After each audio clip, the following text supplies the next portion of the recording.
৩৫ বছর পর কাল রাষ্ট্রপতি নির্বাচনের ভোট গ্রহণ। এরই মধ্যে নির্বাচনের সর্বোচ্চ প্রস্তুতি নেয়ার কথা জানিয়েছেন প্রধান নির্বাচন কমিশনার এএমএম নাসির উদ্দিন। রাজধানীর আগারগাঁও নির্বাচন ভবনে এসব কথা জানান তিনি। আগামীকাল দুপুর ২টা থেকে বিকেল ৫টা পর্যন্ত সংসদ ভবনে চলবে ভোট গ্রহণ। সংসদ সদস্যদের ভোট গ্রহণ শেষে কালই প্রকাশিত হবে ফলাফলের গ্যাজেট। ঐতিহাসিক এই নির্বাচন সুষ্ঠু ও সুন্দরভাবে সম্পন্ন করতে ইতোমধ্যে সব ধরনের প্রস্তুতি নিয়েছে কমিশন। রিপোর্ট করছেন ঐশী গোস্বামী প্রমা। ১৯৯১ সালের পর প্রথমবারের মতো সরাসরি অনুষ্ঠিত হতে যাচ্ছে রাষ্ট্রপতি নির্বাচন। একদিকে ক্ষমতাসীন দল বিএনপির প্রার্থী মির্জা ফখরুল ইসলাম আলমগীর, অন্যদিকে জামায়াত নেতৃত্বাধীন ১১ দলীয় ঐক্যের প্রার্থী কর্নেল অলি আহমেদ।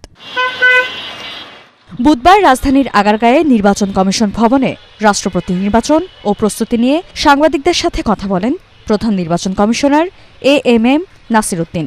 জানান, ঐতিহাসিক এই নির্বাচন আয়োজনে কোনো ঘাটতি রাখেনি কমিশন। এখানে যারা ইনভলভ থাকবেন সবার সহযোগিতা পাচ্ছে, তাতে কোনো ইনশাল্লাহ আমাদের কোনো অসুবিধা হবে বলে আমরা মনে করি না, এবং আমরা কনফিডেন্ট যে ইনশাল্লাহ আমরা একটা সুন্দর নির্বাচন, রাষ্ট্রপতি নির্বাচন, এটা তো বিশ্ববাসী তাকিয়ে আছে। তো সংসদ অধিবেশন না থাকায় আইন ও বিধিমালা অনুযায়ী বিশেষ বৈঠকে রাষ্ট্রপতি নির্বাচনের ভোট গ্রহণ অনুষ্ঠিত হবে।